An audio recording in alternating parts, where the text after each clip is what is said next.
Looking over here, this one is a big story in my opinion here, because what we're dealing with is what do you think about Sony attempting to break the video game curse with PlayStation productions? Can they actually do it?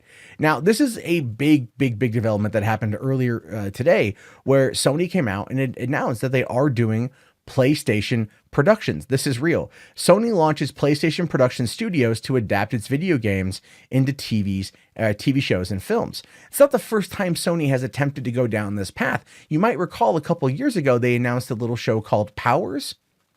And it was this original show for PlayStation Network, and it was based on a comic book, and Sony made it, and no one watched it. I will fully admit, even though I've got PSN, I've had PSN for quite some time, I still never watched it. I don't feel they ever truly promoted it. I don't feel they ever truly pushed it out there in any kind of substantial way. But I am curious to see what they're going to do here, considering the fact that Sony, when it comes to exclusive single-player content, has been kicking some serious ass. Right now, I am not only balls deep, but two knuckles deep in Days Gone. And I don't want to leave that world just yet, because it is just amazing in my opinion. And The Last of Us is probably the best game of the last generation, hands down. So let's see what it says here. Sony Interactive Entertainment is looking to break the video game curse.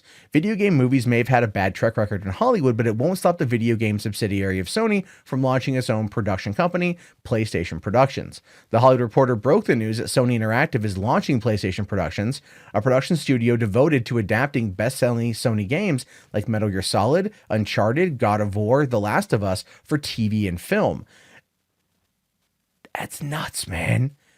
That's nuts. Okay. First and foremost, let's kind of go down the line here. Metal Gear Solid is a Konami-owned property, so they probably worked a pretty solid deal if they're announcing this in the press release, because that's not an exclusive to Sony, with the exception of Metal Gear Solid and Metal Gear Solid 2, which I don't believe ever made it to any other platforms. The GameCube did have Metal Gear Solid Twin Snakes, which was essentially kind of a co-op recreation of Metal Gear Solid, which was good, actually. And then they had Metal Gear Solid 3, which, I think that was also a PlayStation 2 exclusive.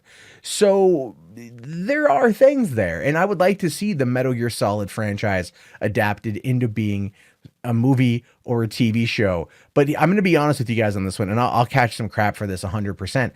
Keep Hideo Kojima 100% away from it. Like allow him to be like maybe a story consultant, to go to him and be like, hey, yo, Hideo, what do you think about this? And then either a yay or nay, but nothing else. And I say that because the storylines in those games are so batshit wild that, it takes a lot to follow, and trying to adapt it into a cohesive narrative that people, the average normie is going to be able to do is going to be very, very, very difficult. And I don't think one that is going to have a very, very, very broad appeal, if I'm being honest with you.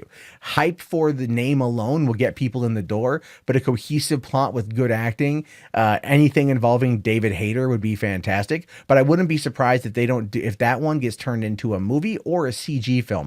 Or series, which is what they should really focus on. Let's be fair. We don't want like live action here. All right. These don't say anything about like live action. They just say adaptations, which could easily be CG. I would advise you to go back to 2001 and check out Final Fantasy: The Spirits Within. It's a highly underrated film in my opinion, and the graphics on that still hold up to this day. And quite frankly, like seeing something like that for Metal Gear would be fantastic. They've also talked about Uncharted. I don't want to get my hopes up for Uncharted. I know we're in a weird place with it right now. We're in a good place with it right now. For the movie, at least adaptation, what we know that Tom Holland is going to be playing young Nathan Drake. I'm pretty certain that when Sony went to him and said, hey, listen, Spider-Man's doing great. You're doing great. Is there anything you'd like to do? Is there anything that we have that you'd like to dive into? Do you have any special requests? And he goes, yeah, I want to do Uncharted. And they're like, done. I think that's how it went down. It's not what I wanted. What I want is Nathan Fillion in the role, and that Uncharted short film from the end of last year was mind-blowingly awesome. But Dan Trachtenberg is signed on to direct. And the thing with Trachtenberg is Trachtenberg was originally a video game journalist. So he understands the ins and outs of this type of world and maybe adapting the story for the audiences. Never mind, he also did 10 Cloverfield Lane, which is fantastic. And he did that one episode of Black Mirror with the VR or with the game tester episode that was really solid and super creepy. And so I'm super psyched about that one. God of War, give it to me. Give me Kratos, give me God of War. The last game is so stellar in regards to how they did it. I think that one, it would be so hard to adapt into a feature-length movie or even a television series because people would be so scrutinizing that to the end of damn time. So you have to very much be really close to the source on that one. And I think the only person, if Cory Balrog isn't directly involved in that, I want nothing to do with it, if I'm being honest with you. Then The Last of Us. Now, go back 5 years. 5 years this July, I was sitting at Comic-Con in Hall H when they had the Screen Gems panel. And before the Screen Gems panel, they showed us the trailer for The Last of Us HD, or The Last of Us Remastered for PlayStation 4. Less than a year after the PlayStation 4 had come out, they remastered The Last of Us for that system. And I remember sitting in that room going, oh, damn, I can't wait to get my hands on it. Like the next week is when it came out. But then out came Sam Raimi and Neil Druckmann, and they talked about the Last of Us movie that Druckmann was writing. And this is a year after The Last of Us had come out. This is before, anything about The Last of Us Part 2 or even Uncharted 4 was on the works, right? So this was a long, long time ago.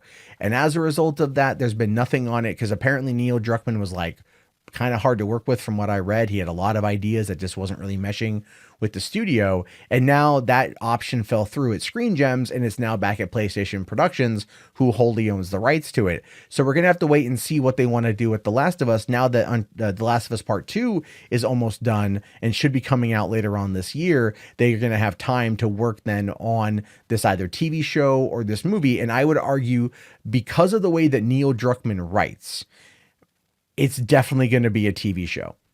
It's definitely going to be a TV show. And I think that's going to be really, really, really good.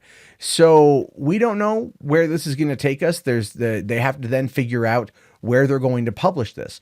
And some people might argue that they're going to publish this on the PlayStation Network, right? This is going to be on your PS4. This stuff could launch when the PlayStation 5 comes out next year. That could be a reality. That could be when these shows start hitting the marketplaces. Oh, did you get your PS5? Well, here you can also get this show that's exclusive to us. But I don't think that's the right course of action. I really, really don't think that's the right course of action. I really think that what they need to do is get these things not on network television because the type of content is not something for network TV. Plus the executives there are far too skittish anyway, and they screw everything up as it is. But Netflix would be pretty good. And I think Netflix, in wanting to compete with Disney Plus, we know that they're buying up a lot of like avant-garde comics, you know what I mean? Like they just signed the deal with Dark Horse. They bought Millar World. They did the Umbrella Academy.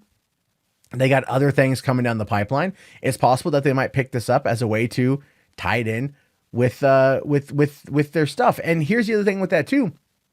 For the longest time, out of all home devices that stream Netflix, the PlayStation, I think the PlayStation 3 or the PlayStation 4 was like number one for like the longest time, because so many people have it and used it for an entertainment medium. So if you have that and you have PlayStation branded content, a lot of PlayStation fans are going to pick it up. And I know I will very, very much be getting my hands on that.